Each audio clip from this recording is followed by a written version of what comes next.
सत श्री अकाल जी। मैं doctor Jyoti Sharma associate professor अज अपने विद्यार्थियों के लिए लेके हाँ कविता का सिद्धांतक पक्ष। जिस तरह की ਅਸੀਂ ਪਹਿਲੀ ਵੀਡੀਓ ਦੇ ਵਿੱਚ ਦੇਖਿਆ ਸੀ ਕਿ ਕਵਿਤਾ ਕੀ ਹੁੰਦੀ ਹੈ, ਕਵਿਤਾ ਦੇ ਵਿੱਚ ਕਿਹੜੇ ਖਾਸ ਤੱਤ ਹਨ, ਉਹਨਾਂ ਦੇ ਬਾਰੇ ਗੱਲ ਕੀਤੀ ਸੀ।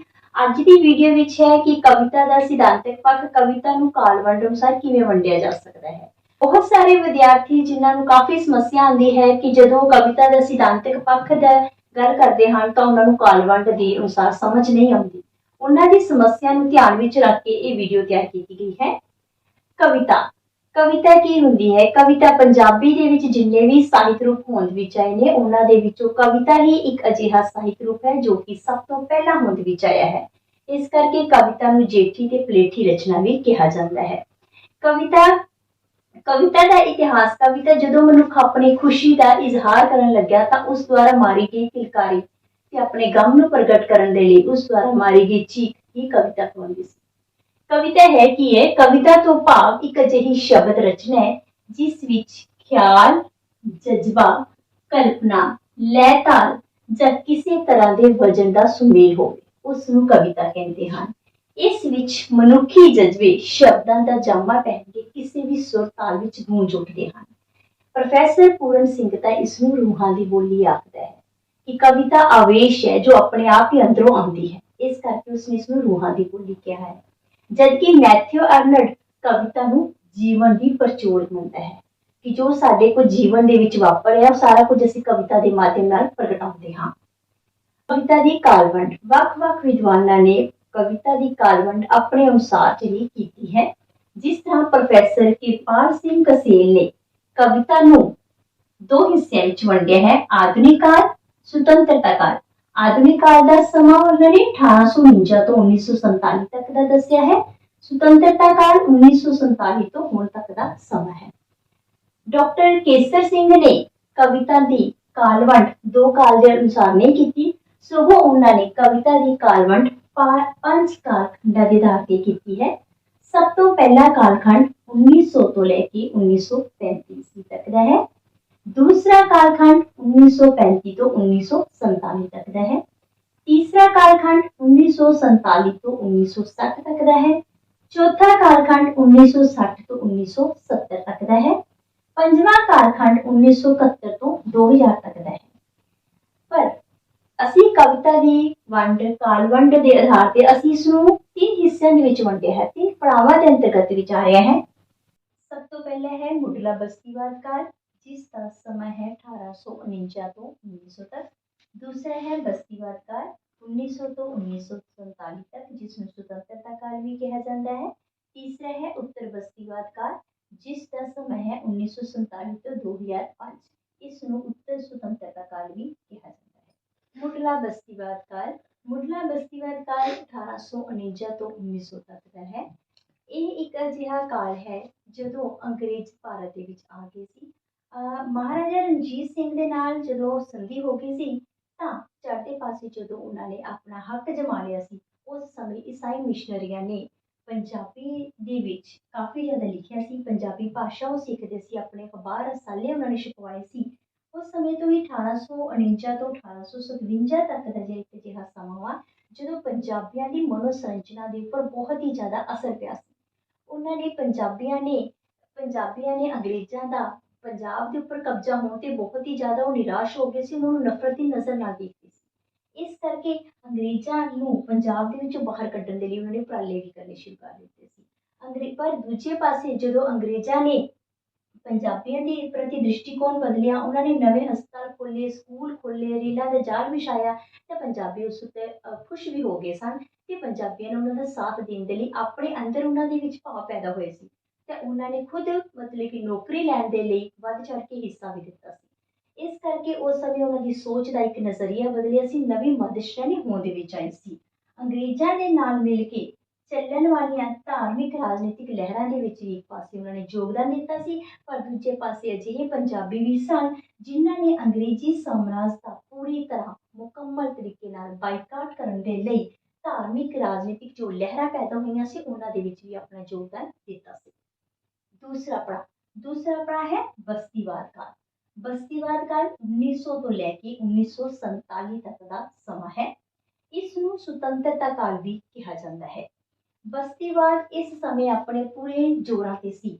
ਪੰਜਾਬੀ ਚੇਤਨਾ ਅੰਦਰ ਆਧੁਨਿਕਤਾ ਦਾ ਪਹਿਲੀ ਵਾਰੀ ਪ੍ਰਵੇਸ਼ ਹੋਇਆ ਸੀ।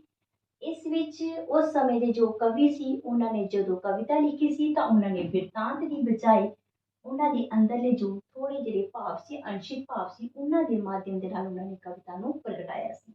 ਇਹ ਕਵਿਤਾ ਜਿਹੜੀ ਲਿਖੀ ਗਈ ਸੀ ਉਸ ਸਮੇਂ, ਇਹ ਸਿਰਫ ਅਨਪੜ੍ਹਾਂ ਦੀ ਬਜਾਏ ਇੱਕ ਸ਼ਹਿਰੀ ਜੋ ਕਿ ਪੜ੍ਹੇ ਲਿਖੇ ਸ਼ਹਿਰੀ ਹੈ, ਉਹਨਾਂ ਨੂੰ ਆਧਾਰ ਬਣਾ ਕੇ ਕਵਿਤਾ ਲਿਖੀ ਗਈ ਸੀ। ਇਸ ਸਮੇਂ ਦੇ ਵਿੱਚ ਦੋ ਤਰੀਕੇ ਦੀ ਮੇਨ ਸੀ, ਇੱਕ ਸੀ ਰਾਜਸੀ ਸਥਿਤੀ ਤੋਂ ਬੇਲਗਤਾ, ਦੂਜਾ ਸੀ ਬਸਤੀਵਾਦ ਦਾ ਤੀਬਰ ਵਿਰੋਧ। ਉਸ ਸਮੇਂ ਕਵਿਤਾ ਦੇ ਮੇਨ ਵਿਸ਼ੇ ਦੋ ਸੀ ਕਿ ਇਸ ਦੇ ਵਿੱਚ ਉਹਨਾਂ ਨੇ ਉਸ ਸਮੇਂ ਦੀ ਜਿੰਨੀ ਵੀ ਰਾਜਸੀ ਅਵਸਥਾ ਚੱਲ ਰਹੀ ਸੀ, ਉਹਨਾਂ ਤੋਂ ਆਪਣੇ ਆਪ ਨੂੰ ਬੇਮੁਖ ਕਰ ਦਿੱਤਾ ਸੀ, ਤੇ ਦੂਜੇ ਪਾਸੇ ਉਹਨਾਂ ਦਾ ਇੱਕੋ ਇੱਕ ਮੇਨ ਆਧਾਰ ਸੀ ਕਿ ਬਸਤੀਵਾਦ ਦਾ ਆਪਾਂ ਤਿੱਖਾ ਵਿਰੋਧ ਕਰਨਾ, ਅੰਗਰੇਜ਼ਾਂ ਦਾ ਆਪਾਂ ਵਿਰੋਧ ਕਰਨਾ। ਉਹਨਾਂ ਨੇ ਸੁਪਰ ਮੁਕਤੀ, ਉਹਨਾਂ ਤੋਂ ਮੁਕਤ ਹੋਣਾ ਚਾਹੁੰਦੇ ਸੀ। ਉਹਨਾਂ ਦੀ ਮੇਨ ਇੱਛਾ ਸੀ ਕਿ ਅਸੀਂ ਅੰਗਰੇਜ਼ਾਂ ਤੋਂ ਮੁਕਤ ਹੋਣਾ, ਤੇ ਭਵਿੱਖ ਦੇ ਲਈ ਉਹਨਾਂ ਨੇ ਸੁਪਨੇ ਸ਼ੁਰੂ ਕਰ ਦਿੱਤੇ ਸੀ। ਇਹ ਉਹ ਦੌਰ ਸੀ। ਇਸ ਸਮੇਂ ਦੇ ਵਿੱਚ ਵੀ ਵੱਖ-ਵੱਖ ਵਿਦਵਾਨਾਂ ਨੇ ਆਪਣੀ ਕਵਿਤਾਵਾਂ ਲਿਖੀਆਂ ਸੀ। ਤੀਸਰਾ ਸੀ ਉੱਤਰ ਬਸਤੀਵਾਦ ਕਾਲ। ਉੱਤਰ ਬਸਤੀਵਾਦ ਕਾਲ 1947 ਤੋਂ 2005 ਤੱਕ ਦਾ ਸਮਾਂ ਹੈ। ਇਸ ਨੂੰ ਉੱਤਰ ਸੁਤੰਤਰਤਾ ਕਾਲ ਵੀ ਕਿਹਾ ਜਾਂਦਾ ਹੈ। ਇਸ ਦੇ ਵਿੱਚ ਸੁਪਨੇ ਟੁੱਟਣ ਦੀ ਤਾਂਘ ਨੂੰ ਦਰਸਾਇਆ ਗਿਆ ਹੈ। ਇਸ ਦੇ ਵਿੱਚ ਪੰਜਾਬੀ ਭਾਈਚਾਰਾ ਸਿਰਫ ਦੋ ਹਿੱਸਿਆਂ ਵਿੱਚ ਹੀ ਨਹੀਂ ਵੰਡਿਆ ਸੀ, ਭਾਰਤ ਤੇ ਪਾਕਿਸਤਾਨ।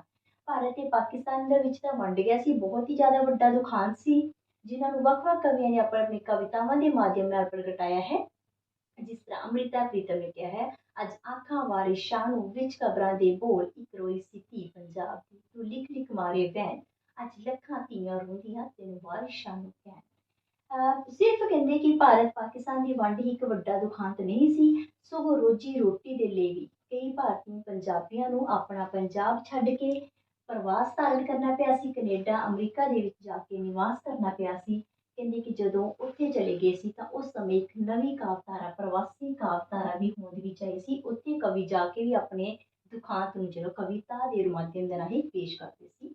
ਉਸ ਸਮੇਂ ਨਵੇਂ ਵਿਸ਼ੇ, ਨਵੇਂ ਵਿਚਾਰਧਾਰਾ, ਨਵੇਂ ਰੂਪਾਂ ਦਾ ਵਿਕਾਸ ਹੋਇਆ ਸੀ। ਇਹ ਤਿੰਨ ਪੜਾਅ ਸੀ। ਇਹਨਾਂ ਤਿੰਨਾਂ ਪੜਾਅ ਦੇ ਅੰਤਰਗਤ ਵੱਖ-ਵੱਖ ਕਵੀਆਂ ਨੇ ਆਪਣੀ ਆਪਣੀ ਕਵਿਤਾਵਾਂ ਨੂੰ ਪੇਸ਼ ਕੀਤਾ ਹੈ। ਪਹਿਲੇ ਦੌਰ ਦੇ ਵਿੱਚ ਜੋ ਕਿ ਪਰੰਪਰਕ ਤਰੀਕੇ ਦੀ ਕਵਿਤਾ ਰਚੀ ਜਾਂਦੀ ਸੀ, ਸਟੇਜ ਨੂੰ ਮੁੱਖ ਆਧਾਰ ਬਣਾ ਕੇ ਕਵਿਤਾ ਰਚੀ ਜਾਂਦੀ ਸੀ, ਸਟੇਜੀ ਕਵਿਤਾ ਸੀ। ਇਸ ਦੇ ਵਿੱਚ ਵੱਖ-ਵੱਖ ਕਵੀਆਂ ਨੇ ਕਵਿਤਾਵਾਂ ਰਚੀਆਂ ਹੈ, ਜਿਸ ਤਰ੍ਹਾਂ ਭਾਈ ਵੀਰ ਸਿੰਘ ਨੇ, ਧਨੀ ਰਾਮ ਚਾਤਰੀ, ਪ੍ਰੋਫੈਸਰ ਪੂਰਨ ਸਿੰਘ ਇਸ ਦੌਰਾਨ ਅੰਤਰਗਤ ਆਉਣ ਵਾਲੇ ਕਵੀ ਨੇ। ਇਹਨਾਂ ਨੇ ਮਤਲਬ ਕਿ ਉਸ ਸਮੇਂ ਸਮਾਜ ਦੇ ਵਿੱਚ ਕਿਸ ਤਰੀਕੇ ਦੇ ਵਿਸ਼ੇ ਲਏ ਸੀ ਕਿ ਕੁਦਰਤ ਨੂੰ ਆਧਾਰ ਬਣਾਇਆ ਸੀ। ਭਾਈ ਵੀਰ ਸਿੰਘ ਨੇ ਪੰਜਾਬੀ ਸੱਭਿਆਚਾਰ, ਧਨੀ ਰਾਮ ਚਾਤਰੀ ਨੇ ਕਿ ਪੰਜਾਬੀ ਸੱਭਿਆਚਾਰ ਦੀ ਗੱਲ ਕੀਤੀ ਸੀ। ਪ੍ਰੋਫੈਸਰ ਪੂਰਨ ਸਿੰਘ ਦੇ ਕਰੀਏ ਤਾਂ ਪ੍ਰੋਫੈਸਰ ਪੂਰਨ ਸਿੰਘ ਨੇ ਵੀ ਪੰਜਾਬੀ ਬੋਲੀ ਦੀ ਮਹਾਨਤਾ ਨੂੰ ਆਧਾਰ ਬਣਾ ਕੇ ਕਵਿਤਾਵਾਂ ਲਿਖੀਆਂ ਸੀ। ਦੂਸਰਾ ਦੌਰ ਉਸ ਸਮੇਂ ਸਮਕਾਲੀ ਸਮਾਜ ਦੇ ਵਿੱਚ ਜੋ ਸਮੱਸਿਆਵਾਂ ਆਉਂਦੀਆਂ ਸੀ, ਉਹਨਾਂ ਨੂੰ ਆਧਾਰ ਬਣਾ ਕੇ ਕਵਿਤਾਵਾਂ ਲਿਖੀਆਂ ਜਾਂਦੀਆਂ ਸੀ।